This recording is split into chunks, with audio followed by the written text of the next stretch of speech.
back. Just days after the school shooting in Texas, the National Rifle Association is kicking off a huge convention in Houston today, with 50,000 people planning on attending.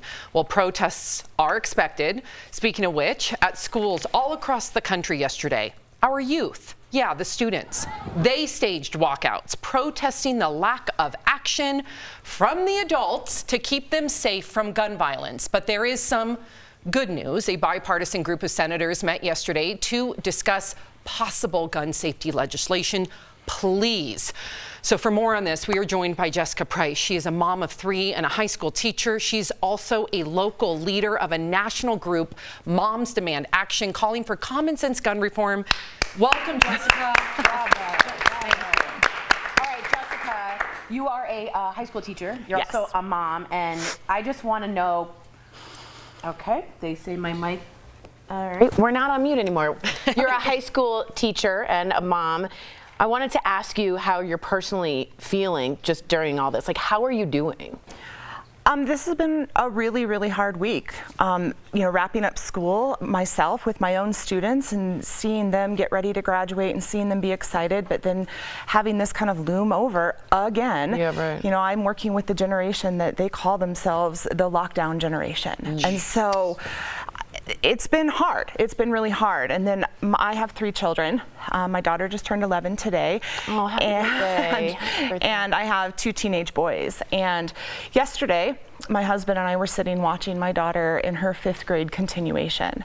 And as much as I was trying so hard just to focus on her and be there for her and be celebratory for her, I couldn't help but think about the parents who aren't able to do that. That earlier this week, that was their plan, and their plan changed. And I noticed that in the front row of where all the kids were sitting in the auditorium, there were 19 kids. Wow.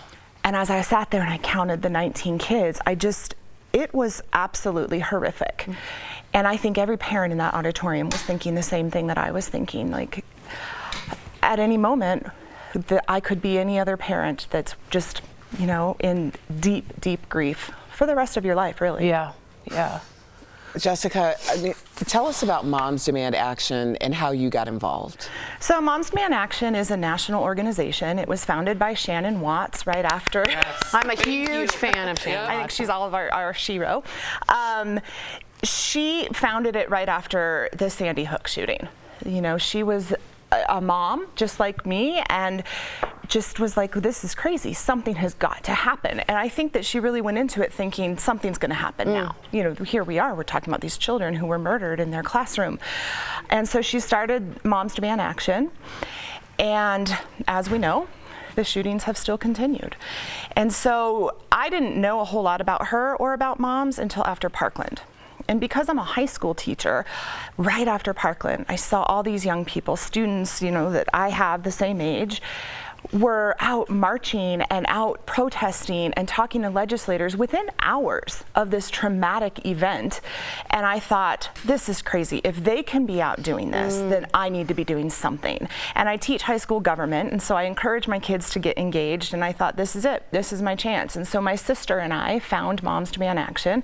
There wasn't a local group in our city, so we said, well, all right, we'll start one. And it has been an absolute whirlwind since. I did not anticipate it taking over my life the way that it has, but it has been at least fulfilling to feel like I'm part of the solution and that we're trying and that we're doing things. And I know that there's been some small successes, but we have to remind ourselves this is a marathon, not a sprint. And in weeks like this, it's hard. Jessica, let me first commend you on your activism and being an educator. I have a 5 and a 3-year-old, so thank you. Hopefully we do something in the future it's in grammar schools too, so nobody's safe. Right. I always talk about this being a political Democrat or Republican. How about a sensible party? A sensible party. Let's put some ideas on the table instead of just throwing them away and sticking to your political party. What are you guys coming up with? What ideas do you guys have for gun reform? Well, I mean, going back to the political parties, this is a nonpartisan issue. Exactly. Saving the lives of children should not be about Democrats and Republicans. It makes no sense. Our organization is a nonpartisan organization. We have people in our group that are Republicans, Democrats, gun owners. We have people from all over. And this is a nonpartisan issue that we have got to stop making a partisan issue. When the vast majority of Americans agree on things like universal background checks, it's ridiculous that this is a partisan issue. We would like to see universal background checks. We know that there are some states that do have a pretty robust background check system. I'm from Colorado. We have a great background check system in Colorado, but we're only as safe as the state next door. And so when it's not federal, that makes it really, really tricky. We would like to see red flag laws. People should have an option when we know that there is something going on where somebody might be a threat to themselves or to others. We need options. Family members need options. The police need options. And we know, we have all the evidence and data in the world that proves that red flag laws do work. There's not going to be one solution that solves gun violence and ends mass shootings. But when we start implementing some of these laws, we do know that there is a decrease in gun violence.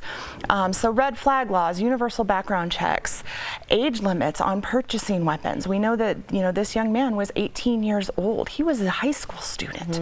There is no reason in the world why he should have had an assault style weapon. Yeah, And that Only two of them. And the age limit was just dropped last year to 18. Right, and you have to be 25 to rent a car, so that should really explain everything. I have to ask you, because you're on the ground floor, and thank you.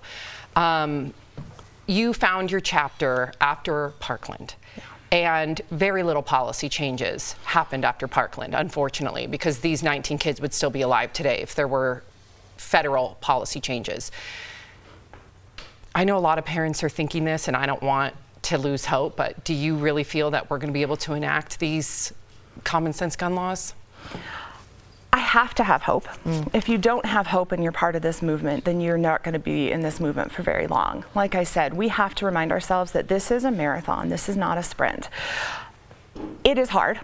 There are days where we have to take a little bit of a break, and we have to make sure that we are taking care of ourselves. This movement is incredibly difficult. My sister and I have had many, many moments where we've had to take a little bit of a step back and remind ourselves that we got to take care of ourselves. We got to take care of our own children. I do still have hope. I have to have hope.